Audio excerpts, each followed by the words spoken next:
Depuis l'aube de l'humanité, les hommes ont cherché à se comprendre.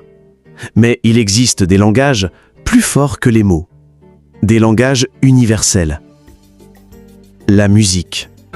En Afrique, le tam-tam appelle à la danse. Au Moyen-Orient, l'oud fait pleurer les âmes. En Europe, les violons classiques racontent des siècles d'histoire. En Amérique latine, le tango fait parler les corps. Au Japon, le shakuhachi souffle la méditation.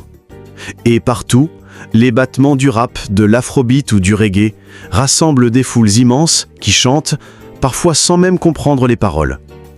La musique est le seul langage que les dieux eux-mêmes auraient compris s'ils nous avaient prêté l'oreille.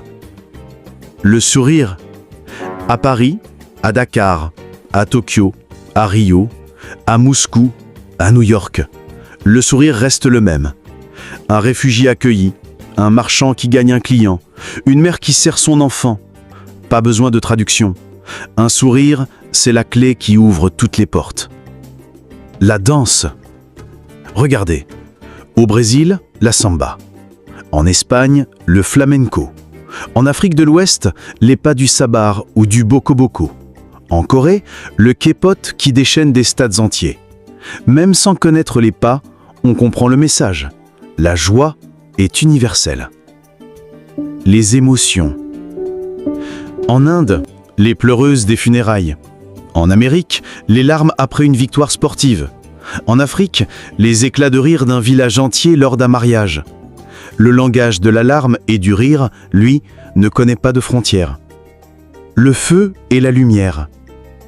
De l'Antiquité grecque au feu de signalisation berbère dans le désert, des lanternes chinoises au Nouvel An en Europe, de Diwali en Inde aux lampes du Ramadan.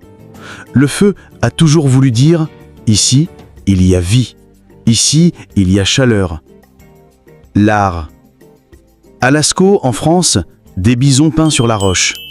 À Tassili Nadjer, en Algérie, des cavaliers vieux de milliers d'années. À Mexico, les fresques de Diego Rivera. À Pékin, les pinceaux millénaires de la calligraphie. À Kinshasa, les graffitis modernes qui couvrent les murs. Peu importe l'époque, peu importe la langue, l'art nous murmure toujours la même chose. Nous étions là. Et vous, explorateurs du savoir, quel est selon vous le langage le plus puissant ? La musique qui fait danser le monde entier ? Le sourire qui traverse les frontières ? Ou l'art qui défie même le temps ? Commentez, partagez, débattez. Parce qu'au fond, un langage, une émotion, une histoire.